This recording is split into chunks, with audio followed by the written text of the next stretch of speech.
السلام عليكم أصدقائنا، حياكم الله بهذا الفيديو الجديد والمهم. صراحة بعض الأخوة يعلقون لي أنا طبعا اختصاص ثبات، ولكن عندي معرفة بقضية الغسالات أيضا. فبعض الأخوة أو الأخوات يعلقون بالتعليقات يقولون إنه الغسالة المي جاي يجيها ضعيف وتتأخر بعملية الغسل. إن شاء الله لكم إنه بهذا الفيديو إنه هذه العملية إن شاء الله حلها سهل وبسيط جدا، يعني ما يحتاج إنه فني او تجيب لك فني، ماكو داعي له. اذا كان الماء عندك ضعيف مثلا بالسنك هنا تفتح وضعيف، فهذه مشكله ماء يعني بشكل يعني طبيعي، هو الماء ضعيف اكيد يجيها ضعيف. ولكن اذا كان يعني عندك الخلاطات انه مايهن قوي، ولكن بالغساله الاوتوماتيك الماء ضعيف، المشكله حقيقه تكمن انه بوجود انسدادات بالانابيب او وجود كسرات. هسه حاليا راح اراويكم الحل الامثل لهذه القضيه. احيانا تكون هذه كسرات هنا، احنا نبديهن خطوه خطوه.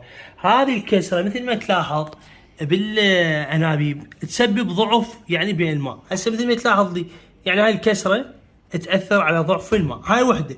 والشغله الاهم اللي يعني موجوده بكثره انه هذه مع وجود اوساخ في الانابيب اللي عندنا. هسه مثل ما تلاحظ راح نفتح هذا، انا سديت الماي مال الرئيسي.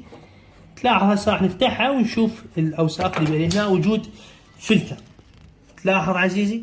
اذا هذا كيف ما انه يضاعف الماي ويسده. مثل ما تلاحظ شوف هذه الاوساخ، تلاحظ لي هذا مو فقط طين، حتى التكلسات يعني زنجار.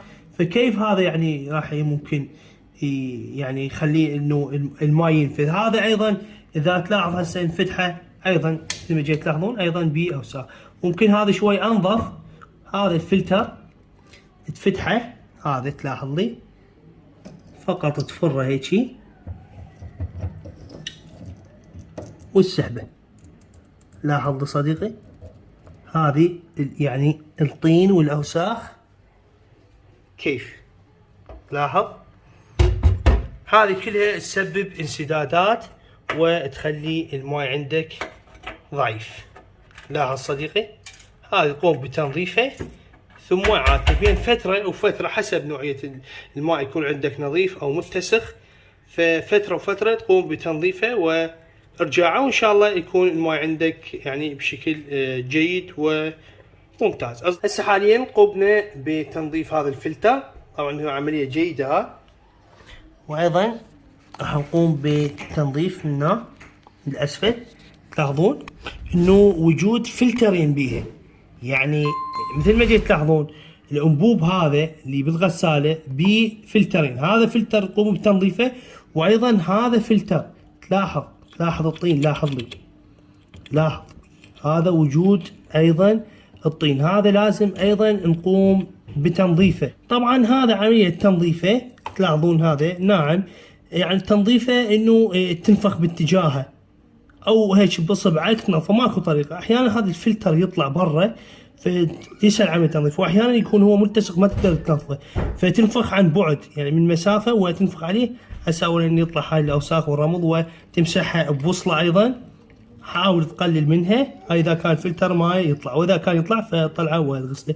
فوجود فلترين تنظفهن وان شاء الله تنحل عندك هذه المشكله.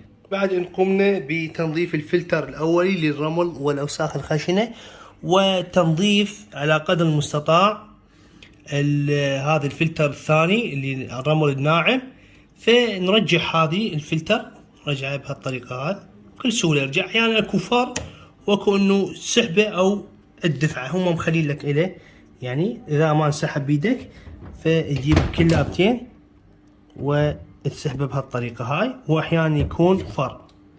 فعمليه تركيبه بهالطريقه هاي وتكون هنا العمليه انتهت. فاصدقائي دعما لمجهودنا، لا تنسوا الضغط على لايك، ولا تنسوا الاشتراك بالقناه، ولا تنسوا دائما صالح الدعاء. في امان الله، والملتقى عند فيديو اخر ان شاء الله.